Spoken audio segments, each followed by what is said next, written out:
One, two, three, four, five, six, seven, eight. Let's go. All right. I think we're live. Yes, we are. Here we go. Okay. I fixed my audio. Thank you, thank you, thank you. My audio was messed up. Rookie mistake on my part. Rookie mistake on my part, especially when it comes to learning this new setup. Definitely rookie mistake. But this is the Dallas Cowboys pregame show, hosted by yours truly, James Espinosa of News Talk KEYS and the MIC Sports Network. Cowboys get a resounding opening week win, week one win in Cleveland. Final score, Dallas Cowboys 33, the Cleveland Browns 17. The Cowboys come away with a pretty decent victory on the road, I'd say. And look, let me just go into what everybody might be thinking. I know I posted my score predictions before the game. I understand that. Posted my score predictions. I had the Cowboys losing 20-17. Before the game, if you would have asked me that the Cowboys would go in there and dominate Cleveland the way they did, I would have said no. I was very high on Cleveland and everything that they presented. Cleveland is not a slouch. And we're already hearing out there, at least I've had one person out there tell me, but it's just the Browns. It's just the Browns. I want to see them do it against a good team. Okay, you want to see them do it against a good team. Let's check and see what the Browns actually are. All right? The Browns last year had themselves 11 wins. Okay, playoff team. With 5 different quarterbacks. Okay, all right. The Browns have some formidable offensive weapons with Amari Cooper. Nick Chubb wasn't there today, of course. Jerome Brown can be serviceable. But the Browns are not about their offense. The Browns are about that defense that is vaunted with Myles Garrett and everybody in company. The Browns last year were first in total defense. They were first in pass defense. They had the number 1 overall defense in the league. They went 8-1 at home last season. This was a team that beat the 49ers last year. Top-ranked defense in yards, passing yards, and third down conversions. They have a defensive coordinator, Jim Schwartz, who wants to bring the pressure. The reason why I chose the Browns to beat the Cowboys was simply for those facts. I felt that the Cowboys going into that game, number one, I felt the rushing attack wasn't going to be that great. It was okay today. I felt that the rookies were going to struggle against that pass rush, the offensive line rookies in Beebe and Guyton, and they held up for the most part. Guyton did have some moments of weakness. Guyton was having moments against Myles Garrett where he was struggling. And that's going to be Myles Garrett against any left tackle in the league. That's why he's Defensive Player of the Year. That's why he's a walking Hall of Famer. He is Myles Garrett. He will be disruptive. But the story of the game for me today, it wasn't the Cowboys offense. In fact, it was the Cowboys defense and special teams. Those guys came to play today for the Dallas Cowboys. And I am most impressed with what I saw from that defense. The pressure that was being generated on Deshaun Watson. First of all, Deshaun Watson is a guy who loves pressure. He loves hands on him, if you catch my drift. But the Cowboys were hitting him. The Cowboys from the beginning were making this a very, very difficult contest for Deshaun Watson to get in any kind of rhythm at all. And it showed out there. You had sacks by Kendricks. You had, I believe, yes, a sack by Kendricks. You had a sack by Overshown. Parsons even got into the mix. A bevy of Cowboys put their hands on Deshaun Watson and made things uncomfortable. There was a moment in the first half where the Dallas Cowboys, as I'm looking at my drive chart, yes, I keep notes during the game. As I'm looking at my drive chart, the Cowboys forced the Browns in the first half to 4 consecutive 3-and-outs. The Cowboys in the first half, the Browns had 7 total possessions. 6 of those possessions ended in a punt or an interception, which was an interception by Kendricks off of a tipped ball from Micah Parsons. So the Browns opened the game like this. Possession 1, 51-yard field goal. Possession 2, 3, 4, 5, punts, 3-and-outs. Possession 6, interception Kendricks. Possession 7, 3-and-out. About as dominating a performance you can ask from the Dallas Cowboys defense, considering the fact that they are now under the new tutelage of Mike Zimmer. And a lot of people were saying, well, how's this defense going to be able to generate anything without DQ? DQ is a turnover master. I was impressed with the linebacker play today for the Dallas Cowboys. Eric Kendricks, DeMarvion Overshown and company, those guys were getting to the ball and they were making tackles. And it is night and day the way the linebacking unit looks for the Dallas Cowboys team. So Impressed with the Cowboys defense. I thought those guys were serviceable, more than serviceable, I should say. Serviceable is kind of an insult to the way they performed today. They held Cleveland to 230 yards. They collected 2 turnovers. By the time the game ended, Cleveland did have the ball a lot more in the second half. Cleveland did win the time of possession 30 minutes and 54 seconds to the Cowboys 29:06. But in that first half, it was the Cowboys who really did own that time of possession. And the Cowboys defense in particular, I should say, really did, stand out, as I'm mentioning. And as I'm looking at the box score right now, let's look at how third downs went for the Cleveland Browns throughout the entire game. The Browns on third down were 2 and 15 the entire contest. That, my friends, is absolutely dominating. Absolutely dominating. So how do I feel about the Cowboys opening win? I feel pretty damn good. The Cowboys showed that they could go into a house and win a game that I didn't think could win, a game that all of my Sports Rush buddies didn't think that they could win. It's impressive, man.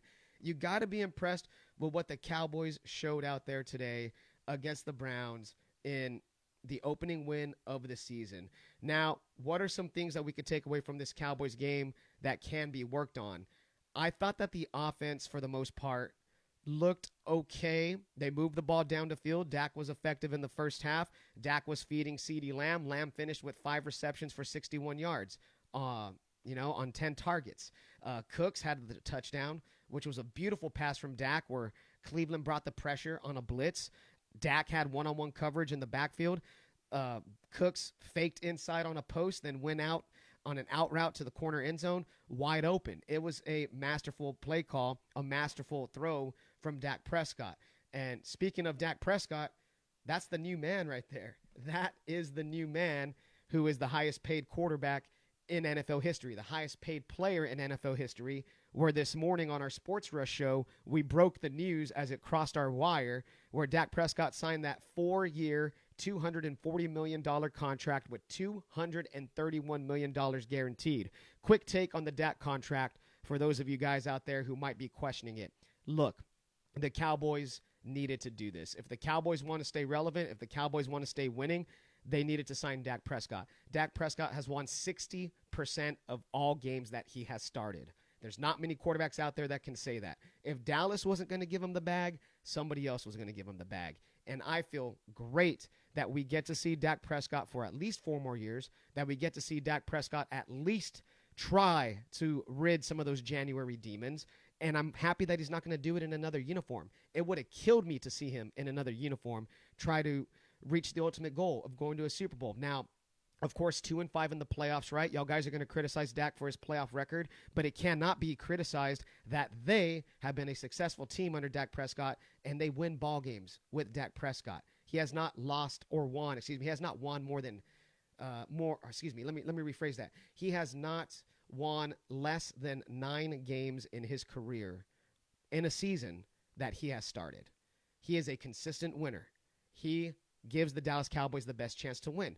And the Cowboys tried to give Trey Lance an opportunity, but Trey Lance crapped his pants. And Trey Lance was never going to be that guy. And it's not going to be Cooper Rush. And if you go into free agency, guess what? You're looking at guys like Jacoby Brissett, Zach Wilson. You're looking at guys like Sam Darnold. You're looking at that quality of a quarterback that would come into Dallas. It was a smart move by Jerry and company to give him the contract. Could Jerry have saved some money if he gave him the contract earlier? Of course he could have. But that's Jerry Jones losing contract negotiations. He lost one to CeeDee. He lost one to Dak twice. He lost one to Zeke. He gave money to Trayvon Diggs. Jerry Jones is going to give money to his star players. That's what he's going to do. The Cowboys pretended that they had Dak over the barrel when really the whole time Dak and Todd France's agent had Jerry over the barrel. And that's my take on the Dak contract. It was necessary. It was needed. The Cowboys are in a better position going forward with Dak Prescott as their franchise quarterback for the next 4 years than they would be going to the free agency mill or even the rookie quarterback mill. That's my take on that situation. Now, let's go ahead and let's get to some comments. Hunter's in here. Hunter says, Zimmerman. I was impressed with Zimmer, dude. Zimmer just looked poised out there, dude. The blitz packages that he was dialing up, The way he was moving Micah Parsons all around and not just having him in a stagnant defensive end position. Micah Parsons is best utilized when he is a defensive weapon, when he's standing up, when he's moving around, when he's in the linebacker spot, and then all of a sudden he shifts to the defensive line, when he's lining up over the guard, when he's lining up between guard and center, when he's out wide on defensive end. He's a defensive weapon that should be utilized as such. I really agree. Courtney's in here. What's up, Courtney? Courtney says, tell him. I'm trying to, man. I'm trying to let y'all guys know what it is. Y'all guys just need to be out there and spread the word. Josh Bennett, what's up, Bennett? I was just in the shop the other day. My brother actually gave me a cut when I was in town last week. Shout out to Bennett.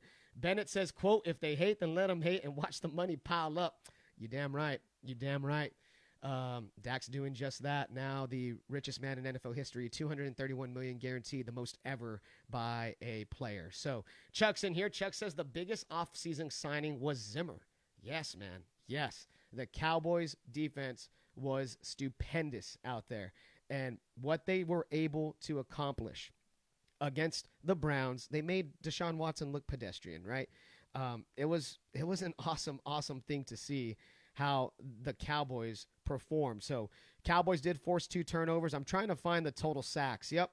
Cowboys had 6 sacks on the day against Deshaun Watson. That's the kind of pressure that Mike Zimmer can dial up. And you got to be very impressed by that. So if you have any Cowboys takes or comments, make sure to get them into the chat. This is the Cowboys postgame show. Share the video. Help me get some more exposure. Going to try to do this after every Cowboys game, every postgame show. Going to also try to drop some Wednesday videos for you guys, some midweek Cowboys videos, some Cowboys thoughts.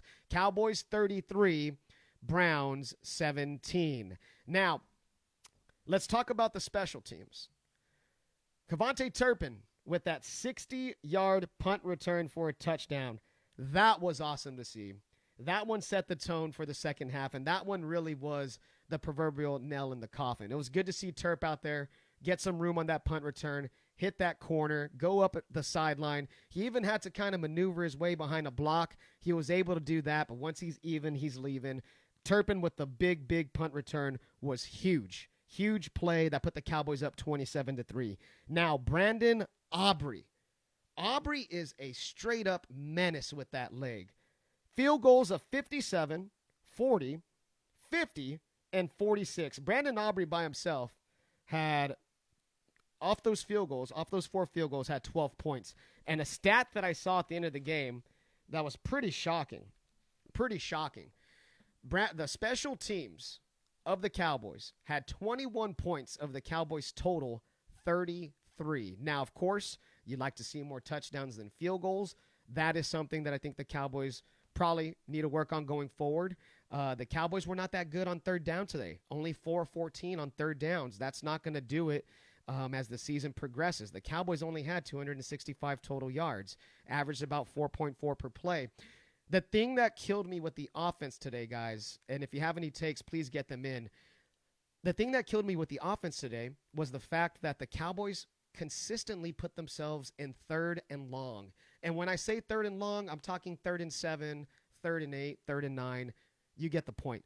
Consistently being in 3rd and long in that is going to lead to going 4 and 14 on third downs. You get behind the 8 ball, that's going to be trouble. And you know, you can credit the Cleveland defense. They were the number 1 squad last year. But even at that, going 4 for 14 against them, typically you go 4 for 14, you're going to lose some ball games. But the Cowboys were able to muster one out with their dominating defense. So going forward, you'd like to see a lot more, a higher percentage on those third down plays for the Dallas Cowboys. 33-17 Cowboys defeat the Browns in Cleveland. The Cowboys were a 2.5-point underdog at the beginning of this week. 2.5-point underdog to start the week. And that is why I think I'm kind of shocked right here that the Cowboys were able to cover the spread and dominate this game. And I think a lot of people who cover the NFL, a lot of people who watch this game are going to totally see that, hey, you know, Dallas looks pretty good defensively. Dallas is going to be a team to reckon with once again on the defense, and you need a little bit more out of the offense. You need a little bit more out of Prescott. I hate to say that, but Prescott was 19 of 32 for 179 yards. That one touchdown to Cooks was great, but he did miss several throws. He did put himself in several situations where he possibly could have been intercepted. There was some tight throws to CD on a couple of slants, which was great. Hit that nice ball to CD on the sideline early on in the game, which was fantastic. He was making some throws early on, but as the Browns started to wear on that young offensive line, attacking BB and Guyton, the center and the left tackle, the rookies, you started to see a little bit of a dirtier pocket, and Prescott sell some balls, Prescott underthrow some balls, Prescott dirt some balls in the ground. I mean, that's going to happen when you go against a pass rush like Cleveland, but you want to see that cleaned up going forward. 4 for 14 will not cut it if you are the Dallas Cowboys. So there we go. Red zone offense, they were efficient when they did get into the red zone. They were 1 for 1 in the red zone. Goal-to-goal situations, 1 for 1 as well. Zeke Elliott got that touchdown. How did we think Zeke looked today? Because I'll tell you one thing, number 15 looked a little bit sharp. I was kind of impressed with what I saw from Zeke Elliott. I thought Zeke had himself a decent ball game. He was the leading ball carrier with 10 attempts. He did have 40 yards. Okay. His longest run was 9, and he had that touchdown. But they got Zeke involved in the passing game with a little swing pass. Zeke had 2 receptions for 9 yards. I thought Zeke, for the most part, did okay. But still, you look at the running attack, Elliott with 40, Dowdle with 26. They had a couple of end arounds to Lamb. He had 3 carries for 25 yards. Cooks, Vaughn, Prescott, and even Cooper Rush at the end with the kneel. That doesn't really count the kneel down, but still, the Cowboys as a team only had 102 rushing yards, and they had, let's count this up, 18, 19, 20, 21, 22, 33. They had 24 attempts. So 24 attempts, 102 yards, split amongst 3 people, mostly Elliott and Dowdle. Elliott and Dowdle had 18 carries for 66 yards. The running back room is nothing that's going to inspire you at all. Nothing that's going to inspire you, but they got it. I would want to say they got it done, but they did just enough to be a successful attack today for the most part. Zeke, as I said, leading ball carrier, 10 carries, 40 rushes, 1 touchdown. Courtney's in here. What's up, Courtney?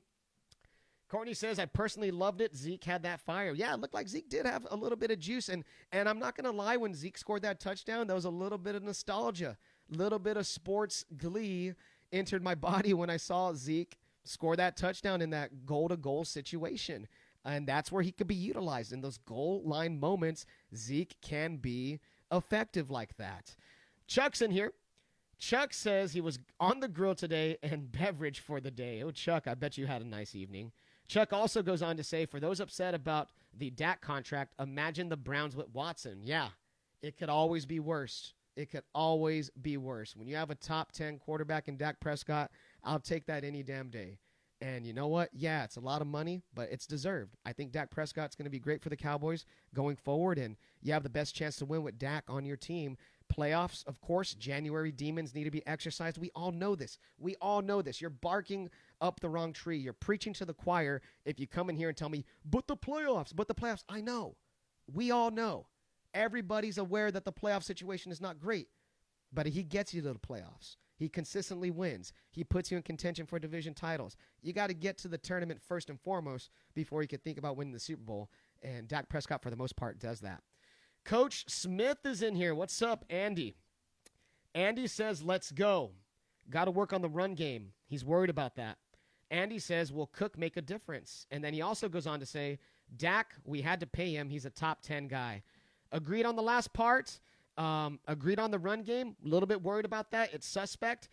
And he also says, will Dalvin Cook make a difference? I firmly believe that once Cook is activated to the main roster, that he will be running back number 1, and I think he will make a difference. Last year with the Jets was a tumultuous year. The Jets are the Jets. The Jets suck. They're a franchise that's just constantly in disarray. Things didn't work out for Cook in that aspect. He tried to bank on himself to try to get a contract with the Minnesota Vikings. The Vikings said, nope, we're going to let you go. And that's what happens when you're running back at that age. Cook's in his late 20s.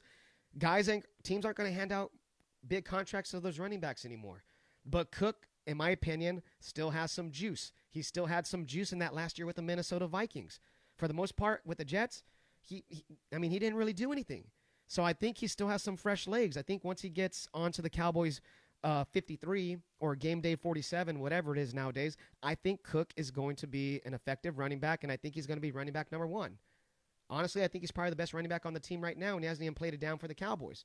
That's how high I am on Dalvin Cook for the most part. I think he will be a serviceable back, and once he's inserted into the lineup, I think we'll see maybe the running game pick up a tad bit. If you have any more comments, anything like that, get in here. Going to go for a few more minutes. It's the Cowboys postgame show. Cowboys defeat the Cleveland Browns on the road 33-17. The Cowboys go into Cleveland and absolutely whip Cleveland's ass. Yes, the score is a little bit closer than what it appears.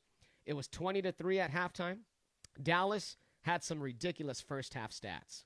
Dallas held the Browns to 54 total yards in the first half. Dallas held the Browns to 1 first down in the first half, which was the fewest the Browns have had since 2016. That is ridiculous. And those 54 total yards in the first half by the Browns were the fewest since 2020 or 2016 as well. So Cowboys had some pretty good moments. A player that I want to point out on the defense, DeMarvion Overshown, the linebacker. Ain't that guy fast? That guy is ridiculously fast. And as a Longhorn fan, I'm used to seeing Overshown play. Agent Zero was a beast when he was with the Longhorns, and damn it, he was a beast with the Cowboys. Let's look at what Overshown did on defense.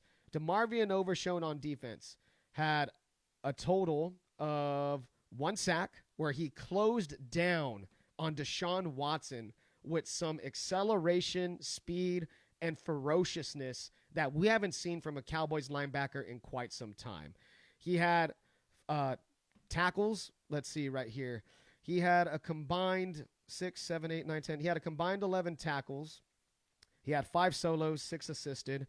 Eric Kendricks had a pretty good game as well. 2 sacks for Kendricks, and interception. I thought Diggs looked great. Diggs coming back off of injury, a little bit of questions on him. They tried to test him a few times, and Diggs was there, blanket coverage. Diggs looked awesome. Shout out to DeMarcus Lawrence as well. D-Law, number 90, can still be disruptive. He had 4 tackles. He had 2 sacks, and he had 1 forced fumble. D-Law is still a beast. And then shout out also to the rookie, Kalen Carson. Yeah, he got flagged one time. He got a little bit too handsy. Played some off coverage, but that's courtesy of what Mike Zimmer dialed up on that pass to Judy. I thought Carson did well in the place of Bland. I think the Cowboys are going to be fine with Carson. I still believe that teams are going to test Carson. You're not going to want to test Diggs, obviously. You will test the rookie on the outside, so a lot more challenges for Carson to come. But for the most part, I thought the rookie held up well in the secondary. He played pretty damn good. We got Anthony Gonzalez in here. Anthony, what's up, man? Anthony, I love you, dude.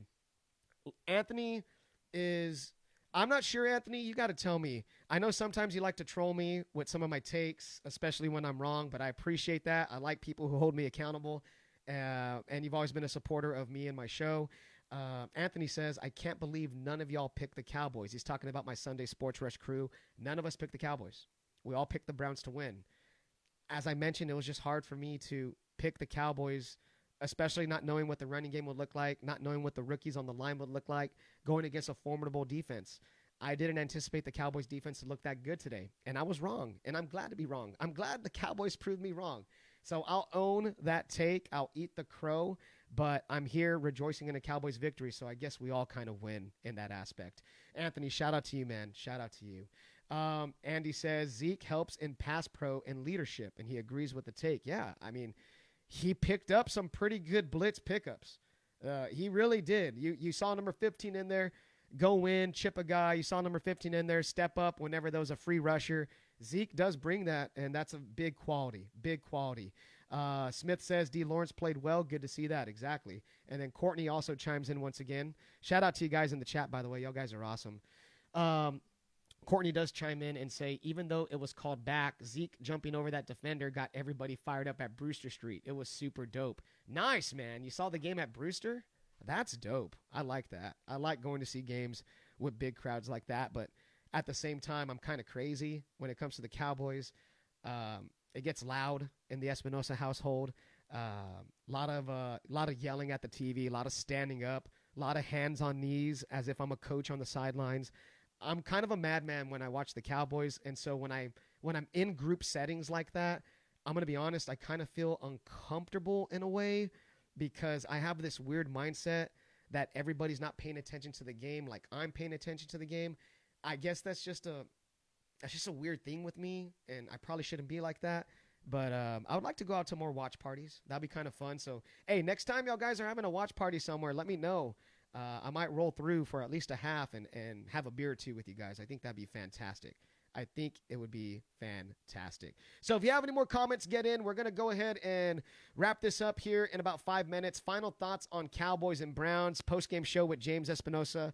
Cowboys 33, Browns 17. Cowboys go into Cleveland as an underdog, and they come away with a big-time resounding win. I would even go as far to say it's a statement win. I think that's an opening week statement because I think a lot of people out there, myself included, I got to include myself, but I think a lot of people out there probably had the Browns winning this game. Vegas definitely had the Browns winning this game at home. And Vegas, those wise guys, they make lines for a reason. They got all the information, and they lost today. But the Cowboys are the ones who came out on top. What did you guys think of Brandon Aubrey and Mike McCarthy's? I thought Mike McCarthy had an interesting moment at the end of the first half when it came down to clock management. And is that something that we should be kind of surprised about with Mike McCarthy? Absolutely not. That's one of his faux pas, the clock management of Mike McCarthy. Now, Aubrey made that 66-yarder. He would have tied Justin Tucker's record at 66 yards for the longest field goal in NFL history, if only the Cowboys didn't get a delay of game. Cowboys also had another delay of game on possession number 11 in the third quarter. It was a delay of game, a 3rd and 9, where the Cowboys looked like they were teetering a little bit. They had to kind of get something going, but they had a delay of game. 3rd and 14 ends up being a screen to Lamb for 2 yards. And then the next play after that on 4th down, Aubrey hits the 50-yard field goal to make it 30-10 Cowboys. I just think the clock management from McCarthy sometimes is a little bit off, and I really hope that doesn't hurt the Cowboys in a major way this season, but I guess we shall see about that. I just thought the end of the half was kind of crazy, and personally, I would have loved to have seen Aubrey go for that 71-yard field goal. Why not? Full send. This guy is amazing with his leg, and I was texting with one of my friends during the game, and I told him, I said, Aubrey's going to end up breaking the record one day. He really is. He can be good from 67, 68, maybe even 69. But yeah, I thought they probably should have let Aubrey kick that 71-yarder. Why not? Give it a shot. Go full send on that one. Cowboys 33-17. Let me look over my notes and see if I missed anything else. Okay, so Ferguson, when he went down holding his knee, that's kind of scary. I'm not sure what's the latest on Ferg, but it kind of looked like that knee might have got a tad bit loose, maybe even slightly hyperextended. I'm not sure. He landed really awkwardly on that when he planted his foot, and his knee kind of jerked a little bit. Kind of scary right there. I'm not sure what's the latest on Ferg. If y'all guys have anything on Ferg, let me know. Let's go to the first half as I'm flipping through my notes. Yes, I'll show y'all guys the notes. Where's it at? I'm crazy. I know. I'm right here. I got my notes, as you can see. Take notes during the game.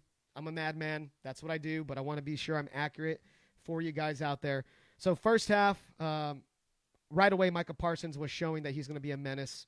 Forced a false start on the Browns' first possession. Micah Parsons then got a sack on Cleveland's third possession on a 3rd and 10. He worked outside, then in. He was even chipped, and he got that sack.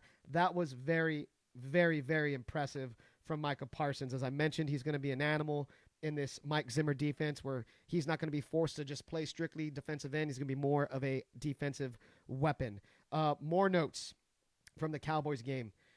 There was moments out there where, damn it, man, I thought Myles Garrett was going to take over the game. He had a fumble/sack on Dallas's 4th possession, but Dallas recovered that fumble. That was huge. Huge recover that fumble. But Garrett was working Guyton pretty good, man. And Guyton's going to have some growing pains. but for his first contest against all these beasts that he's going to face, I thought the Cowboys did a good job of at least minimizing Myles Garrett in the first half and throughout the majority of the game. So there we go. Just some quick takes on the first half. Quick takes overall. The Parsons tip to the Kendricks interception. Like I mentioned, Parsons is just an absolute dog and an animal, and there's going to be more of that to come. So there we go. Cowboys did not get a touchdown in the second half. Cowboys' second half possessions looked like this. Punt 3 and out, punt 3 and out. Aubrey 50-yard field goal, 30-10. Aubrey 46-yard field goal, 33-10. Cowboys punt in their 13th possession, and then they put in Cooper Rush in the 14th possession and kneel the game out. So no touchdowns for the offense in that second half, something that I'm going to be watching for going forward. All righty.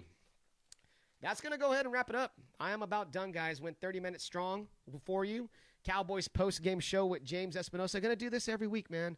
I would appreciate, once the video's done, if y'all guys can go back and share the video, give it likes, all that good stuff. It helps me grow, helps me with some exposure. I will have the YouTube video, or I will have the video posted up on YouTube for those who want to watch it on demand, and I will have the audio version. So I got a podcast out there, James Talks Dallas Cowboys.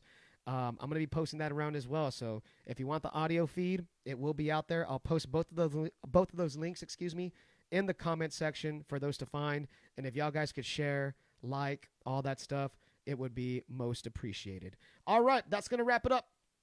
Dallas 33, Cleveland 17.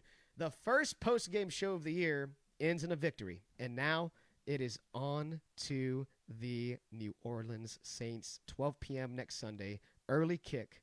Can the Cowboys go 2-0? The Saints looked pretty impressive today. But then again, they were playing the Carolina Panthers. So we'll see what happens. But I shouldn't say that, because people will say, well, the Cowboys played the Browns. Cowboys played the Browns. The Browns aren't that good. They will always move goalpost. They will always discredit a Cowboys win. They will always say the Cowboys aren't this, aren't that. That's fine. Just tell them we don't apologize for victories. We don't apologize for winning, ever. Don't apologize for winning, ever. You win, you stack W's, you move on. Cowboys are 1-0. That's how you start the season. Last comment from Hunter. Hunter says he enjoyed it and you nailed it on the topics. Thank you, Hunter. I appreciate you so much. All right, guys, share, like, all that good stuff. I appreciate y'all so much. Cowboys postgame show wraps up. Cowboys win 33-17 over the Cleveland Browns. I'll talk to you guys down the road. More content to come. Cowboys 33, Browns 17. That wraps up the Cowboys postgame show. Talk to you guys later.